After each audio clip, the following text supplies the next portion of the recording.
Tengok cerita ni kalau korang suka jadi inspektor, suka sangat jadi FBI. Limited series, I Will Find You. David ni seorang lelaki yang dikenakan hukuman penjara seumur hidup, babe. Katakan David telah membunuh anak lelakinya yang masih kecil. Sekarang ni David dah serve dekat prison dekat 5 tahun tau. Tahu-tahu adik ipar dia datang tunjukkan satu gambar. Mana dekat dalam gambar tu ada gambar seorang budak. Dan budak tu sebiji ada tanda macam mana anak dia dulu. And tanda tu sangat obvious sebab ada dekat muka. So David macam, anak aku sebenarnya hidup ke tak, mati ke tak? And banyak gila kejadian pelik. Sejak dia dapat tengok gambar tu, macam ada orang cuba bunuh dia. So dalam cerita ni, David ni lari daripada penjara untuk cari anak dia. Adakah anak dia masih hidup?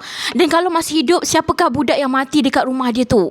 Tapi David ni tak buat kerja seorang sebab adik ipar dia sentiasa ada dengan dia untuk sama-sama cari apakah kisah sebenar yang terjadi. Sekarang ni satu negara pun cari David juga sebab David ni dikatakan penjenayah yang lari dari penjara, babe. Dalam cerita ni, twist dia memang kita love. Dan cerita ni agak fast pace juga. Cepatnya kau boleh habis 8 episod yang ada. Tiba-tiba kepala otak kita ni kan yang nak jadi detektif ni bergerak dengan pantas untuk cari siapakah manusia yang bersalah.